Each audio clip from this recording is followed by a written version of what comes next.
Bem-vindos ao Sim ou Não. Esta semana o programa de debate do Amanhã.pt é sobre o grave problema da demografia em Portugal. A resposta passa por medidas de incentivo à natalidade. E por isso a pergunta, sim ou não, é: as mulheres que tenham 3 ou mais filhos, em especial as de baixos rendimentos, devem ter isenção de IRS? Comigo está Alda Azevedo, investigadora do ICS, o Instituto de Ciências Sociais da Universidade de Lisboa, doutorada em Demografia, e Gonçalo Saraiva Matias, que é jurista, professor de Direito e presidente da Fundação Francisco Manuel dos Santos. Muito obrigado a ambos pela vossa presença e a vossa disponibilidade aqui. Sabem que têm 1 minuto para a defesa da sua tese, depois podemos debater, conversar sobre um tema tão importante como este. Alda, e abolimos, se não se importam, os professores doutores. Por favor. Alda, por favor, quer defender o seu ponto de vista?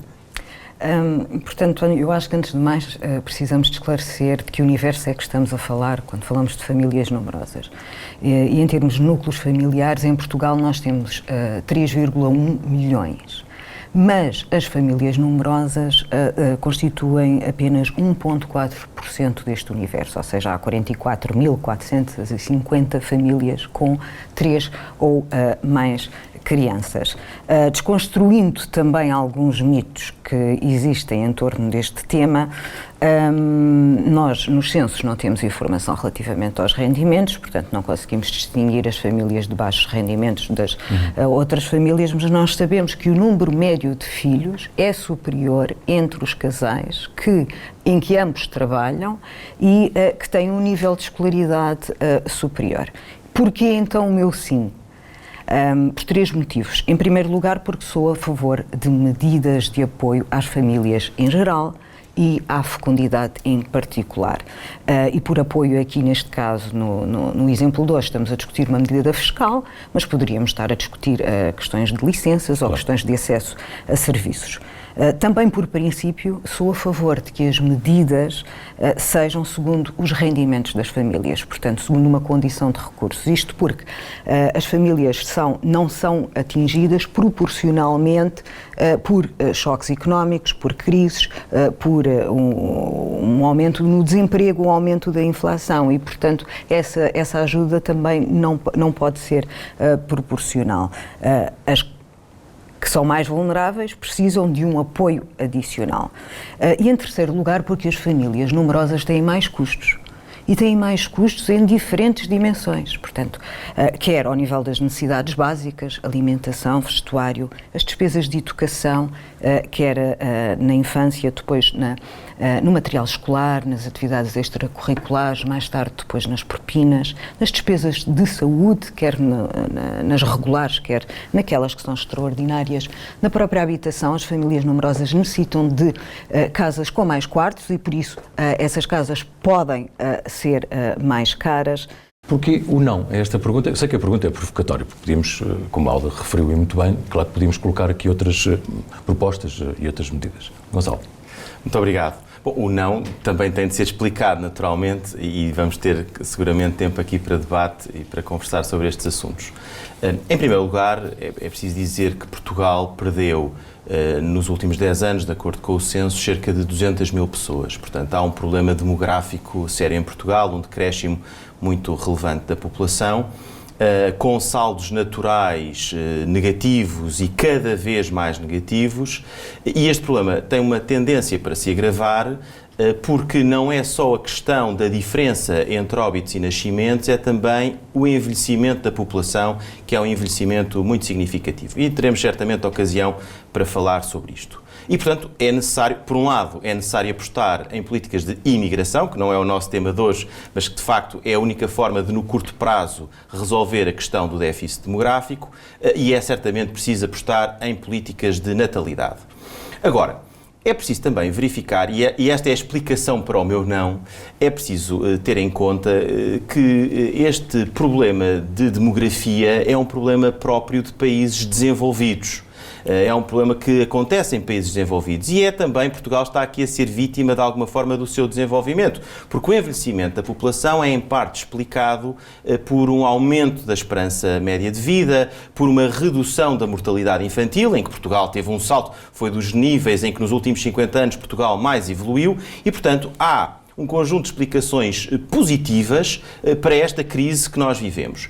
E, portanto, isto só para explicar o não, eu não julgo que deitar dinheiro em cima do problema seja a solução, porque isso então nós chegaríamos à conclusão que os países mais desenvolvidos, mais ricos, estariam melhor que os países menos desenvolvidos e mais pobres, e não é isso que os dados nos mostram. Portanto, aquilo que me parece, e sem recusar, portanto é também um não, mas sem recusar a importância das políticas fiscais e tudo aquilo que a Alda referiu, como é evidente, os benefícios fiscais para famílias mais desfavorecidas, para os custos que têm com as crianças, para as despesas que têm escolares, de saúde, etc. Evidentemente não recuso nada disso, mas gostaria só de dizer que não me parece que seja a deitar dinheiro sobre o problema com políticas exclusivamente fiscais que isto se resolve. Parece-me que é muito mais, e podemos falar sobre isso se lhes parecer bem, parece-me que é muito mais através de políticas de conciliação da vida pessoal com a vida familiar, de partilha das licenças parentais e, portanto, um conjunto de questões de acomodação da vida moderna numa sociedade desenvolvida que permita compatibilizar ter filhos com essa vida, muito mais do que propriamente passar um cheque, como em alguns países acontece, e até em Portugal chegou já a haver propostas políticas nesse sentido. Penso que ninguém vai ter filhos porque recebe um cheque a determinada altura. Muito bem, muito obrigado. Agora vamos conhecer mais o seu lado do sim, mas. Eu pego exatamente naquilo que o Gonçalo acabou de dizer, portanto, não é só, a solução não é só deitar dinheiro para a questão, porque, sobretudo, nós, quando falamos na questão das famílias numerosas, nós não podemos entendê-lo como um incentivo à natalidade. Esta não é uma política de natalidade. Uma eventual isenção de IRS às famílias numerosas de baixos rendimentos é uma política de apoio às famílias. Não pensemos que num país em que a contracepção e o planeamento familiar é generalizado, que as pessoas vão começar a ter mais filhos de repente porque existe mais dinheiro a ser injetado, e os países nórdicos, países da Europa que são mais favoráveis, que são mais generosos nas políticas de família, têm também níveis de fecundidade bastante mais baixos. Portanto, eu acho que aqui a questão passa muito por deixarmos de considerar realista um índice sintético de fecundidade de 2,1 filhos por mulher. Portanto, o índice sintético de fecundidade diz-nos o número médio que uma mulher em idade fértil teria se fosse submetida às condições de fecundidade do momento. E convencionou-se este número teórico, 2,1, para que exista a substituição de gerações. Mas no contexto europeu, e também no contexto português, atingirmos esses níveis de fecundidade é completamente irrealista. Desde 1982 que nós estamos abaixo desses 2,1. E, portanto, não há injeção de capital, não há políticas de família que possam incentivar pessoas a querer ter filhos se elas não o quiserem já ter. E, portanto, aí é que entram outras políticas, como o Gonçalo estava precisamente a fazer, a avançar. Portanto, mas como sabe, a pergunta é uma pergunta, enfim, de início de conversa, é uma pergunta provocatória, mas como é que então, do ponto de vista, e como especialista em demografia, nesse caso, como é que saímos, na sua opinião, e eu sei que isso pode demorar algum tempo, daquilo que se chama o inverno demográfico de um país tão envelhecido em Portugal? É verdade que aqui estamos a falar mais de apoios à família e aos temas de natalidade. Levanta-me já várias questões. Uma delas, e reforçando o meu sim, dando mais um apoio ao meu sim, aquilo que nós temos neste momento de apoio às famílias numerosas são medidas que algumas são da Segurança Social, algumas são do Governo, algumas são dos próprios municípios e, portanto, não são uniformes no país. E, portanto, o que nós temos é um conjunto de processos burocráticos que se traduzem em muito pouca ajuda. Portanto, deveríamos ter um simplex para essa Exato, área. Exato. O termo inverno demográfico, perdoe-me, não é uma expressão de que eu gosto particularmente, porque não acho que seja um problema que a população portuguesa seja uma população envelhecida, não acho que seja um problema que neste momento a população portuguesa esteja em declínio. Acho que são características da própria evolução demográfica das últimas décadas, com as quais nós temos de lidar. Aqui discordo da Alda relativamente à questão do envelhecimento e discordo admitindo vários modelos de organização de sociedade e admitindo até que nós no futuro possamos ter um modelo diferente, mas no modelo atual o envelhecimento é de facto um problema, porque nós estamos muito assentes na sustentabilidade da segurança social, num modelo que é um modelo redistributivo e, portanto, num modelo em que aqueles que trabalham descontam para aqueles que... Não é um modelo de capitalização, aqueles que trabalham descontam para aqueles que estão a receber e, portanto, todo o nosso sistema foi construído no pressuposto do crescimento da população.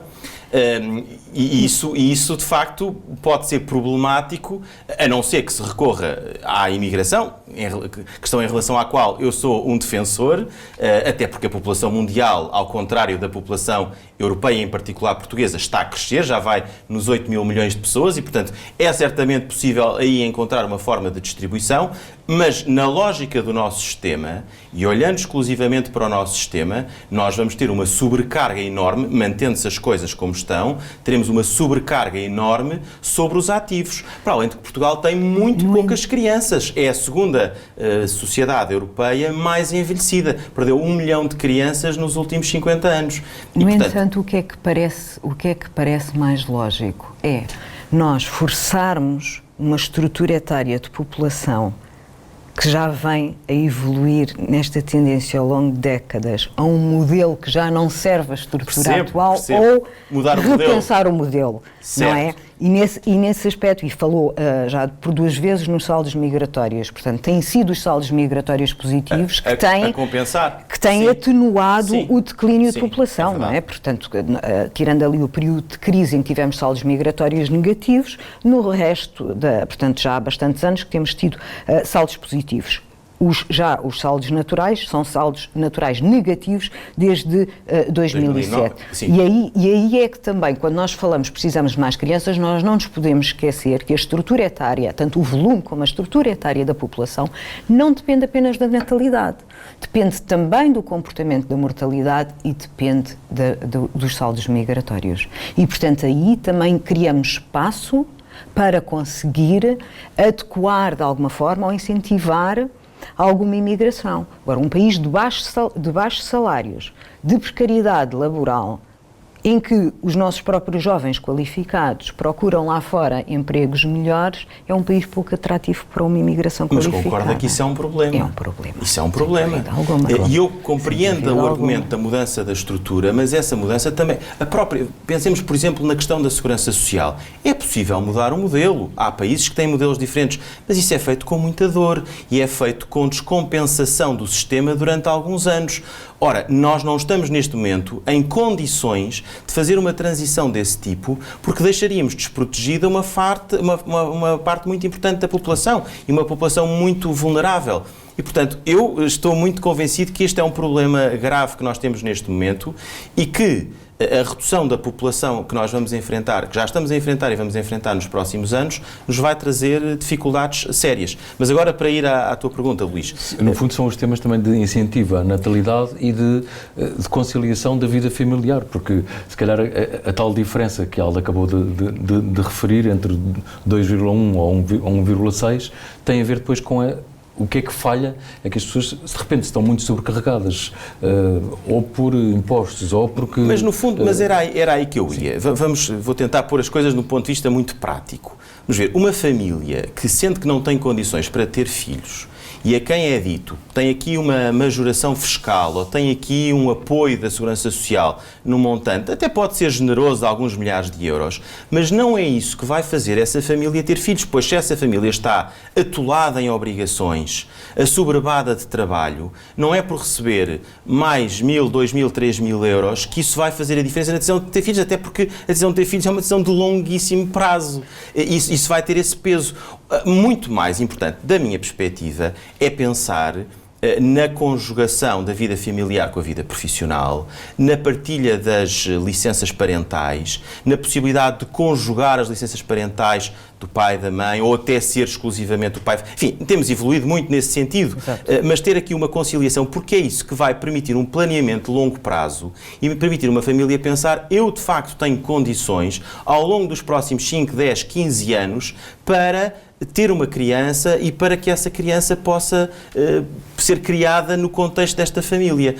Portanto, acho que isso é muito mais importante do que dizer agora tem aqui um alívio fiscal que eu não sei se não vai ser consumido pela inflação, pelo preço da habitação. Portanto, as incertezas são tantas que focar a questão no ponto de vista financeiro me parece insuficiente, sobretudo quando este é um problema de países desenvolvidos. Porquê? Porque nos países menos desenvolvidos, em que a vida profissional não tem tanto peso, em que há uma maior conjugação, em que a própria vida familiar é feita em comunidade, essa partilha é feita naturalmente. As nossas sociedades, desse ponto de vista, sociedades desenvolvidas, estão muito desumanizadas. As pessoas, houve um êxodo rural enorme, as pessoas vivem nas cidades com muito pouco apoio familiar, com muito pouca rede. Em Portugal, ainda por cima, com muito pouca folga financeira para compensar através de outro tipo de apoios e, portanto, as pessoas vivem na corda bamba. E isso leva, naturalmente, a uma decisão de não ter filhos, porque é isso que lhes permite ganhar alguma perspectiva de futuro, paradoxalmente. Portanto, a decisão de não ter filhos para muitas famílias é uma decisão de ganhar alguma perspectiva de futuro, alguma folga de futuro, quando devia ser o contrário, quando a perspectiva de futuro é justamente a de ter filhos e a dever prolongar, no fundo, a sua presença e a sua família. Mas como eu disse... Como é que isso se pode inverter? Como eu disse no início, para mim esta eventual isenção de IRS não é uma medida de apoio à fecundidade, eu a vejo assim como um apoio às famílias numerosas. Quando nós pensamos em promover, incentivar, ajudar as famílias a terem o número de filhos que desejam, aí temos de pensar ainda à montante do que aquilo, das medidas que o Gonçalo referiu. Portanto, combater o desemprego jovem, a precariedade, os salários baixos, apoiar os jovens na emancipação residencial. Nós somos dos países da Europa em que os jovens têm uma idade média de saída de casa dos pais mais tarde. A atual situação da habitação em Portugal não facilita de todo essa circunstância e os jovens, estando confortáveis enquanto residem com os pais, não estão disponíveis para mudar para piores condições apenas para formar família. É uma questão que vão adiando enquanto estão bem. Depois, quando entramos efetivamente após a formação familiar, as medidas que o Gonçalo falou são excelentes, eu acrescentaria apenas a questão do trabalho parcial. Portanto, nós temos em Portugal uma percentagem de mulheres em trabalho parcial de 6,4%, quando a média europeia em 2022 era de 32%. E, portanto, diferença. É uma grande diferença e, portanto, o facto de as mães ou os pais poderem, por exemplo, até à idade de entrada na pré-escola, até aos 3 anos, poderem ter uma jornada de trabalho parcial, pode ser uma medida que pode ter o seu efeito, e nós temos resultados do inquérito à fecundidade que nos falam exatamente sobre quantas pessoas apoiam este tipo de medidas, a tal flexibilização também dos horários de trabalho, e eu acrescentaria uma última questão que eu acho fundamental e portanto é uma medida recente, é uma medida que ainda não está, diria eu, a funcionar em pleno, que é a questão das creches gratuitas. Portanto, o alargamento da rede de creches gratuitas, eu diria que, enquanto demógrafa, desde as licenças de parentalidade, que não existia em Portugal, uma medida com tanto potencial para apoiar as famílias a virem a ter os filhos que desejam, ou a virem a ter o primeiro filho. E, portanto, não é uma medida que esteja, lá está, a funcionar em pleno neste momento, sabemos as razões, mas é uma medida que progressivamente caminhará para a sua universalidade, por assim dizer.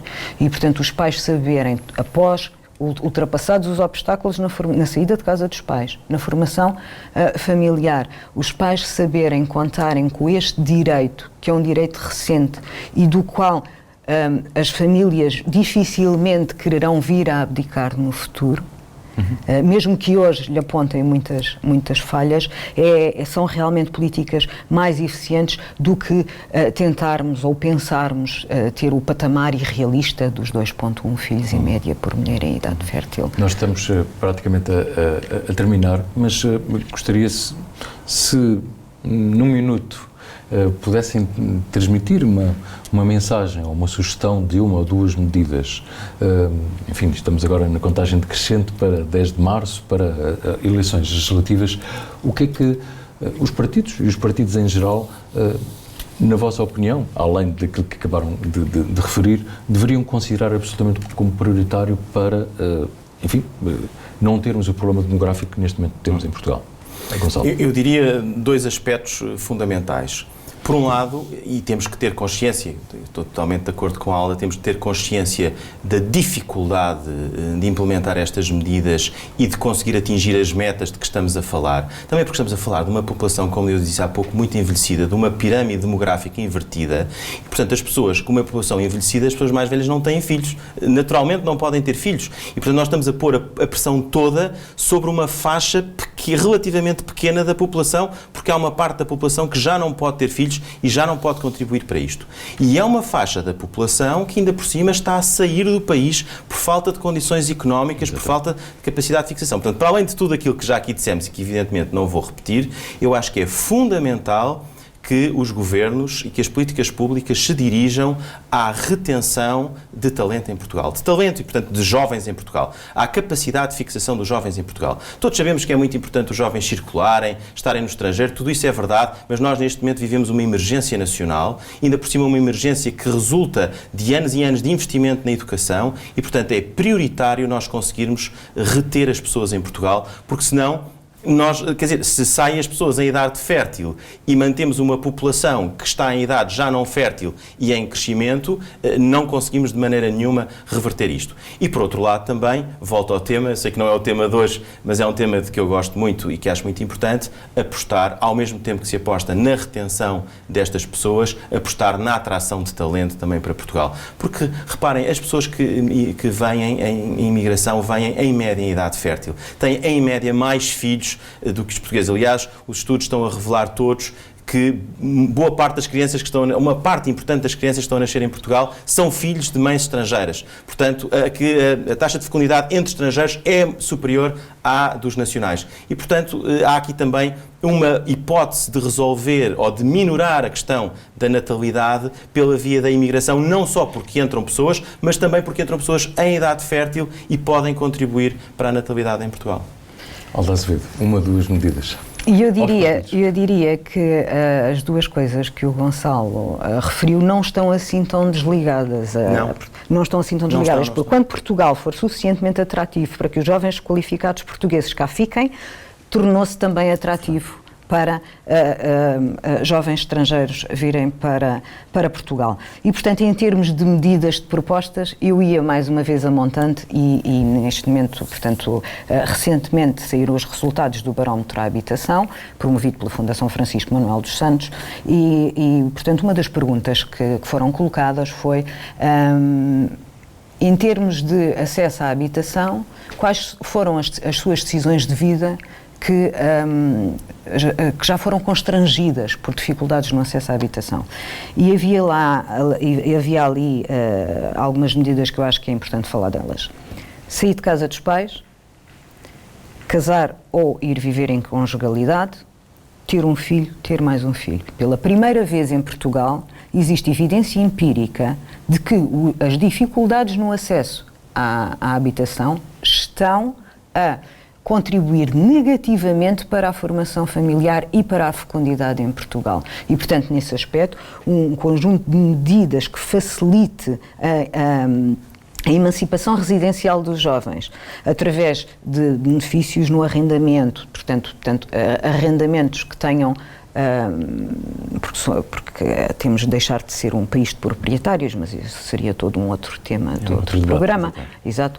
Portanto, permitir o acesso dos jovens ao arrendamento a preços acessíveis e com contratos de durações ali no mínimo de 5 anos para que possam efetivamente fazer uma transição para a vida adulta e para o início da formação familiar.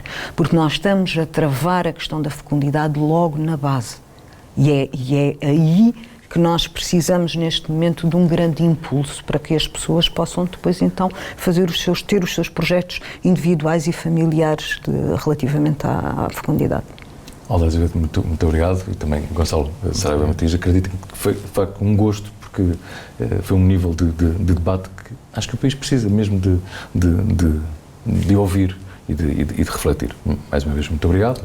É tudo, já sabe que pode ver o debate no site amanhã.pt, também na Euronews, aliás fica disponível também no canal do YouTube da Euronews, ouvir no podcast Pensar Amanhã e, claro, ler no jornal Portugal Amanhã, que vem com o sol. Obrigado, conto consigo na próxima semana.